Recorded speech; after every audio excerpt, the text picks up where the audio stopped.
Información precisa, completa, veraz, objetiva e independiente. Directo a tu pantalla. Radio Caracas Radio presenta Voz de América. La Voz de América presenta Buenos días, América. Desde Washington, la actualidad informativa. En medio de una creciente inflación, la Reserva Federal en Estados Unidos anticipa un nuevo anuncio sobre las tasas de interés. El Fondo Monetario Internacional rebaja sus proyecciones de crecimiento en la economía global y alerta sobre la inflación. Y el secretario de Seguridad Nacional de Estados Unidos discute temas de migración con la presidenta de Honduras, Xiomara Castro. Hoy es miércoles 27 de julio de 2022. Soy Yoconda Tapia y junto a John F. Burnett les damos la más cordial bienvenida. Aquí comienza nuestra emisión de Buenos Días, América.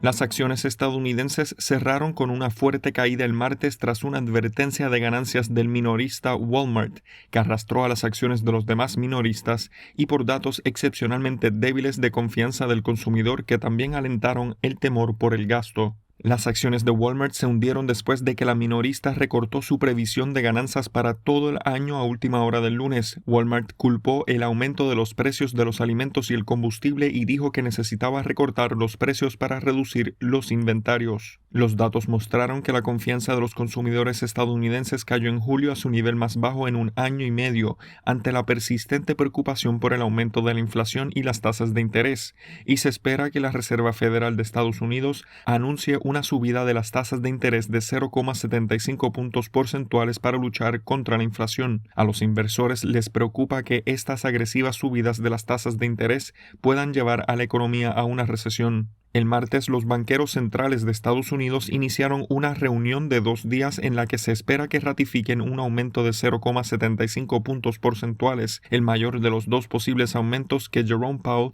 presidente de la Reserva Federal, dijo hace unas semanas que estaría bajo consideración. Desde que comenzó su ronda actual de aumentos de las tasas de interés este año, la Reserva Federal, el equivalente al Banco Central, se ha propuesto informar a los inversionistas con anticipación no solo hacia dónde se dirigen las tasas en general, sino qué tan grande es el movimiento que se espera cada vez. La Reserva Federal y otros bancos centrales han utilizado durante mucho tiempo esa señalización, conocida como orientación a futuro en su jerga, para establecer expectativas sobre hacia dónde se dirige la política para ayudar a crear las condiciones financieras conducentes a su objetivo. Y en este mismo tema, el Fondo Monetario Internacional anticipó que el costo de los alimentos y la energía aumentará en este año en un 6.6% en las economías avanzadas, mientras que las economías de mercados emergentes y de desarrollo podrían experimentar hasta un 9.5% en esta gestión, aumentando su proyección anterior en al menos un punto porcentual, asegurando que los riesgos para las perspectivas se inclinan abrumadoramente a la baja. En un informe previo a la reunión de la Reserva Federal, el Fondo Monetario Internacional dijo que el crecimiento económico mundial se está desacelerando y las perspectivas de una recuperación rápida son sombrías, enfatizando en que espera que el crecimiento se desacelere del avance del 6.1% del año pasado en todo el mundo al 3.2% este año, 4 décimas de punto porcentual menos que lo pronosticado en abril. Una recuperación tentativa en 2021 ha sido seguida por desarrollos cada vez más sombríos en 2022 a medida que los riesgos comenzaron a materializarse, dijo la Agencia Financiera Internacional con sede en Washington, D.C., añadiendo que la producción mundial se contrajo en el segundo trimestre de este año debido a las recesiones en China y Rusia, mientras que el gasto de los consumidores de Estados Unidos superó las expectativas. El Fondo Monetario Internacional afirmó que varios shocks han afectado a una economía mundial ya debilitada por la pandemia. Escuchan Buenos Días América desde la Voz de América en Washington. Una ley aprobada por el Senado estadounidense espera incentivar la producción de chips en Estados Unidos para ayudar al crecimiento de la industria tecnológica en este país. Héctor Contreras informa. El gobierno de los Estados Unidos avanzó en la aprobación de una importante ley con la que busca incentivar la industria de los semiconductores en el país, elementos que son de vital importancia en el ensamblaje de automóviles, aparatos electrónicos e incluso armamento de nueva generación, y que ha sido uno de los graves problemas para que la industria estadounidense pueda suplir la escasez de algunos productos, ya que la mayor parte de estos elementos son elaborados e importados desde China. El Senado de los Estados Unidos aprobó con una votación de 64 votos a favor y 32 en contra una legislación que otorgará más de $50.000 millones en subsidios y unos $20.000 millones en créditos blandos para la adecuación de plantas de producción y compra de tecnología para las empresas interesadas en la producción de chips en el país. Algo que podría hacer más competitiva la industria tecnológica estadounidense, especialmente frente a países como China, que es considerado el principal productor de semiconductores en el mundo. El presidente Joe Biden, que presionó por este tipo de leyes desde hace más de un año, aseguró que resulta esencial garantizar la producción estadounidense de chips, dada su importancia en el ensamblaje de una gama de bienes de consumo y equipos militares, y se espera que la Cámara de Representantes vote esta misma semana para que la ley pueda entrar en vigencia lo más pronto posible, a fin de avanzar en un tema tan importante para la economía del país. Mientras que el líder de la mayoría demócrata del Senado, Chuck Schumer, ponderó la medida y aseguró que la escasez de chips detectada durante la pandemia estaría creando una grave crisis de producción nacional. Héctor Contreras, Voz de América, Washington. El expresidente Donald Trump volvió a la carga en una aparición en Washington, D.C. y aprovechó para resaltar los múltiples fracasos del gobierno actual. Judith Martín Rodríguez tiene este reporte. El que fuera el mandatario de Estados Unidos, Donald Trump, regresó a Washington, D.C. por primera vez desde que dejó la Casa Blanca para dirigirse a un público conservador en un evento que reunió a cientos de seguidores y cargos republicanos de todo el país en la cumbre de la agenda Estados Unidos Primero. La intervención del exmandatario fue el broche final a 2 jornadas de charlas y debates, un discurso de clausura en el que se presentó como una víctima del sistema y en el que aprovechó para cargar contra la administración Biden. Nos hemos convertido en una nación de mendigos que se rebaja frente a otros países por energía. Millones de extranjeros ilegales llegan en estampida a través de nuestras fronteras abiertas, metiéndose en nuestro país. Es una invasión. La retórica del expresidente se mantuvo en su tono habitual, plagada de sentencias polémicas y de afirmaciones políticamente incorrectas. Aludió una vez más al robo electoral que asegura sufrió en noviembre de 2020 y dejó la puerta abierta para ser el nominado republicano en las elecciones presidenciales de 2024. Y en el mismo día y en la misma ciudad, el ex vicepresidente Mike Pence también regresó a Washington, D.C. para intervenir en otro foro republicano, fundación del joven Estados Unidos. Pence era el vicepresidente aquel fatídico 6 de enero de 2021, día en el que plantó cara al entonces presidente. Centró sus palabras en el futuro y en la recuperación de Estados Unidos. Judith Martín Rodríguez, Voz de América. Las temperaturas altas en Estados Unidos, que en algunos lugares han roto récords históricos, serían solo el anticipo de futuras estaciones que serían aún más calientes. Ángela González tiene los detalles. Más de 60 millones de estadounidenses están bajo alerta por el calor extremo. Varias ciudades han declarado el estado de emergencia y se ha informado de la muerte de al menos 2 personas a consecuencia del calor en el noreste del país. Las autoridades han pedido a la población mantenerse hidratada y bajo la sombra o en centros de enfriamiento, en especial a trabajadores a la intemperie. Ojalá hace calor y tengo que hacer deliveries. Yo prefiero trabajar en la noche cuando no está el sol o cuando el sol está bajito, como después de las 7. Y uso short, chanclas, playera. Si estoy afuera en el calor, I need sunblock. La administración Biden lanzó este martes el portal heat.gov con la información científica y actualizada para reducir los peligros del clima extremo. Esta es la medida más reciente en la lucha contra el cambio climático. Según la secretaria de Comercio Gina Raimondo, julio es el mes más caliente jamás registrado y las pérdidas por horas detenidas a consecuencia del calor superan los $100.000 millones al año. Cuando trabajo horas por el sol, tomo mucha agua, jugo, siempre tengo me pongo algo mojado encima de la cabeza para relajarme un poco. En estados del noroccidente estadounidense se verán temperaturas tan altas para las que no tienen ni la ecología ni la infraestructura para resistirlas, y ciudades en Texas verán por tercer día consecutivo temperaturas superiores a los 38 grados centígrados, mientras continúan los incendios en California. Y en este mismo tema, las olas de calor que experimentan varios países del mundo se extenderán hasta el 2060, según alertan expertos de la Organización Meteorológica Mundial. Esta es una actualización de nuestra sala de redacción.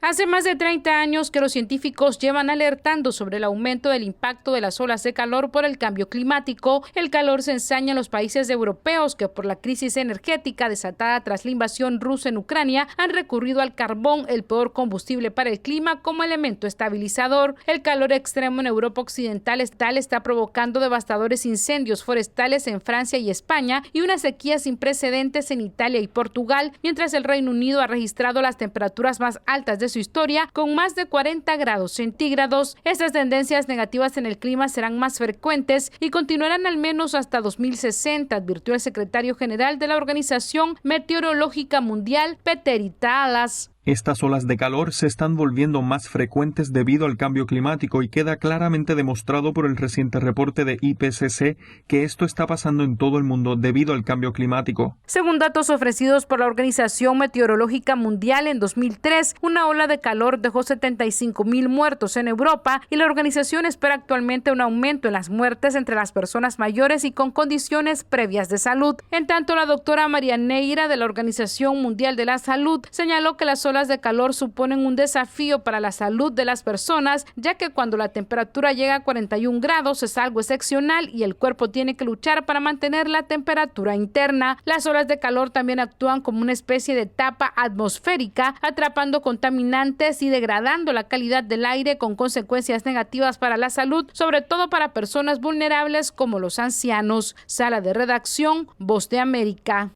Comenzamos nuestro recorrido por Latinoamérica y sus noticias. El secretario de Seguridad Nacional de Estados Unidos, Alejandro Mayorkas, sostuvo un encuentro bilateral con la presidenta de Honduras, Xiomara Castro, y abordaron temas de migración y seguridad. Óscar Ortiz tiene el reporte. Definir una estrategia conjunta para frenar la migración irregular, la extensión de un TPS para hondureños en Estados Unidos y definir acciones en materia de seguridad fronteriza en la región centroamericana fueron los asuntos tratados por el secretario de Seguridad Nacional de Estados Unidos, Alejandro Mayorkas, en su visita a Honduras y su reunión con la presidenta Xiomara Castro. El objetivo del encuentro fue la migración irregular y, según dijo el canciller de Honduras, Enrique Reina, ambas naciones definirán estrategias en conjunto para dar una respuesta inmediata. Se habló del tema de cooperar de manera conjunta en temas específicamente, como lo decía el secretario, de los niños no acompañados que están en la frontera, cómo conformamos una acción conjunta con los Estados Unidos y la presidenta para atender este tema tan dramático que viven. Por su parte, el secretario privado de la presidencia, Héctor Zelaya, dijo que ambas naciones tienen hoy una responsabilidad ante más de 3,000 menores migrantes que buscan refugio por la falta de seguridad y oportunidades. Hay 3,772 niños hondureños en la frontera. Es un reto bastante importante. Hay más de 50,000 hondureños que están inscritos en el TPS, que están esperando. La visita del secretario Mayorkas a Honduras concluirá hoy, pero antes de retornar a Estados Unidos, sostendrá encuentros con representantes de organismos de cooperación internacional. Óscar Ortiz, Voz de América, Honduras. En tanto, la Ley de Zonas Económicas Especiales, que busca fomentar inversiones en Venezuela, podría no resultar exitosa por las condiciones del país, según estiman expertos.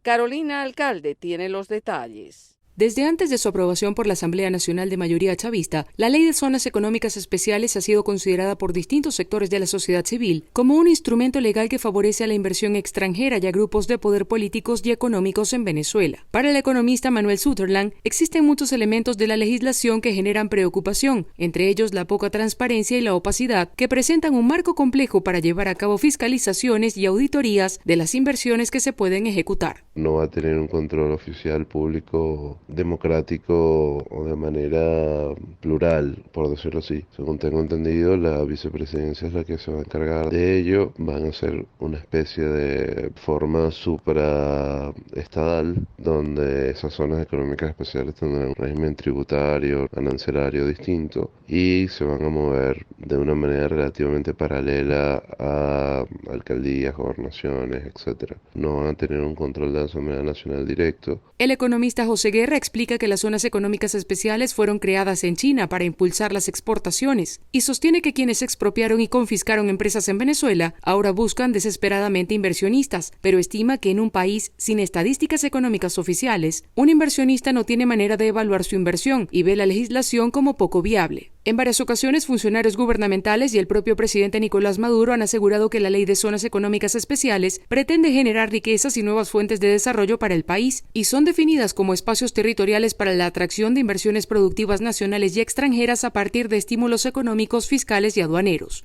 Carolina Alcalde, Voz de América, Caracas. Y el departamento de Santa Cruz lidera el rechazo a la postergación del censo en Bolivia, que en los últimos días ha elevado la tensión política entre el gobierno y esa región. Fabiola Chambi informa. El paro de actividades realizado a principios de semana por organizaciones cívicas de Santa Cruz con el respaldo de la gobernación de ese departamento puso en la agenda el debate sobre la postergación del censo, generando también reacciones en el resto del país. La postura del gobernador cruceño Fernando Camacho es mantener la presión hasta tener una respuesta del gobierno. Hasta el día jueves que nos volvamos a reunir la comisión institucional, el gobierno no ha dado respuesta para poder llevar el censo. El primer semestre del 2023, las medidas van a irse endureciendo en función de esa indiferencia. Inicialmente, el Censo de Población y Vivienda estaba fijado para el 16 de noviembre de este año, pero luego fue reprogramado entre mayo y junio de 2024. Y aún no hay un consenso entre todas las autoridades de las alcaldías de las principales capitales. Por ejemplo, La Paz, Cochabamba, Santa Cruz de la Sierra y Potosí ven factible que el censo sea realizado en el segundo semestre de 2023, mientras que Sucre, Oruro, Trinidad y El Alto están conformes con la decisión del gobierno. Cobija y Tarija prefieren esperar a la elaboración de la cartografía y no se refieren a fechas. Al respecto, la viceministra de Comunicación, Gabriela Alcón, dijo: El año 2012 no se ha tenido una actualización cartográfica, por tanto es importante una actualización del país, ese recorrido cuadra por cuadra. Por otro lado, algunas organizaciones que respaldan al gobierno central anunciaron también protestas porque consideran que se busca desestabilizar al gobierno del presidente Luis Arce. Mientras, desde Santa Cruz, representantes cívicos anunciaron nuevas medidas que esperan tengan respaldo en otras regiones del país. Para hoy miércoles está programada una reunión de alcaldes con el presidente Luis Arce. Fabiola Chambi, Voz de América, Bolivia. La Voz de América te invita a ser parte de nuestra familia a través de las redes sociales. Encuentra en tu muro las últimas noticias de tu país en su conexión con Estados Unidos, la región y el mundo. Historias que empoderan las voces latinoamericanas de política, economía, salud, actualidad, balanceadas y precisas. Únete a un equipo de origen hispanoamericano que trabaja para conectarte con los tuyos. Síguenos en Facebook y conviértete en protagonista de una historia que tú mismo ayudarás a construir.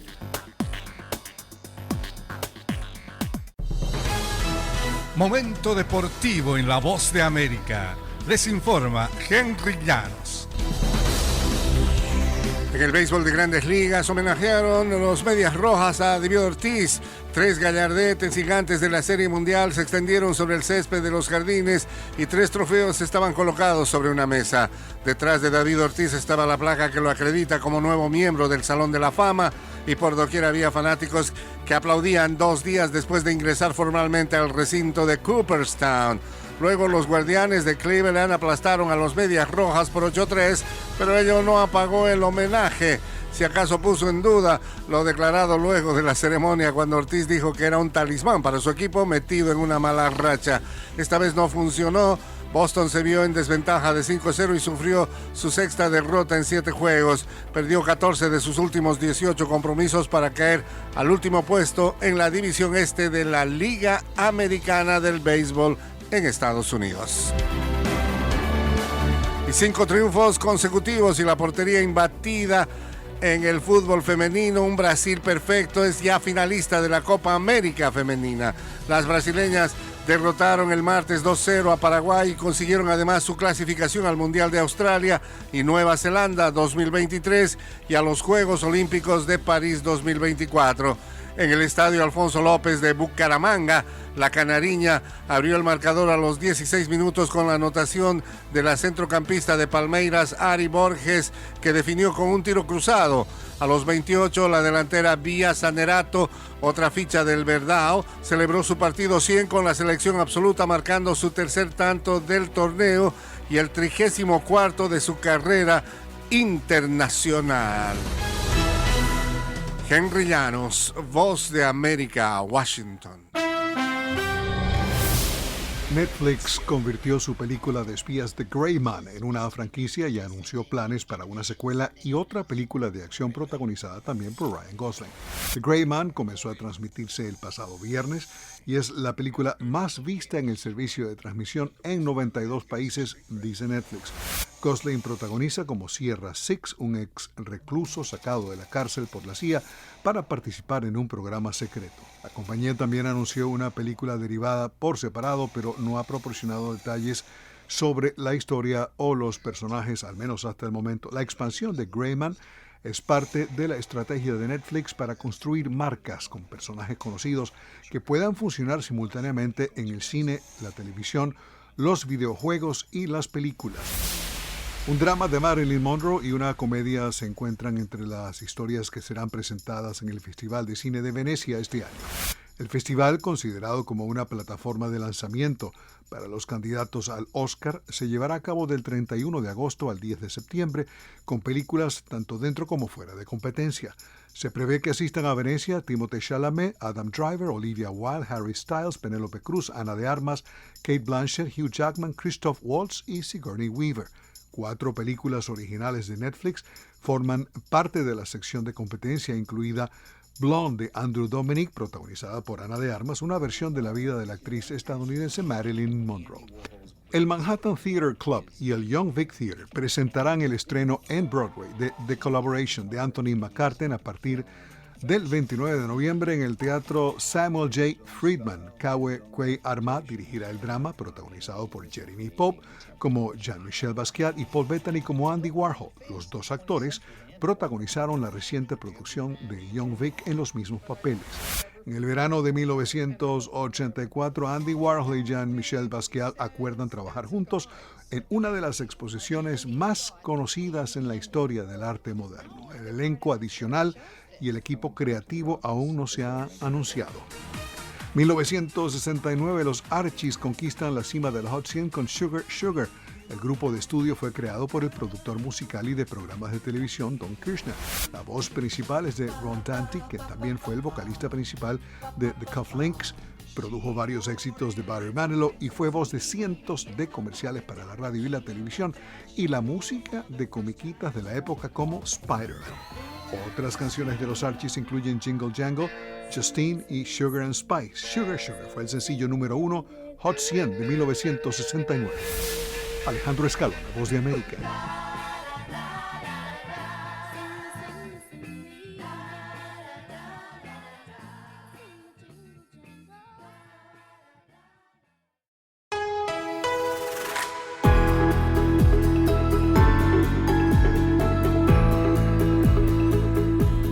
Y hasta aquí, Buenos Días América. Soy Yoconda Tapia y les agradezco su sintonía.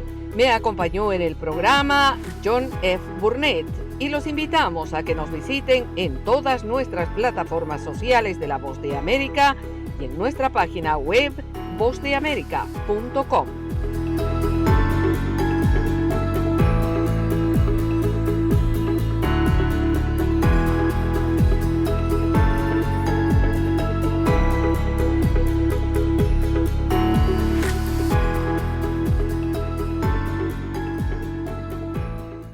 Información precisa, completa, veraz, objetiva e independiente. Directo a tu pantalla.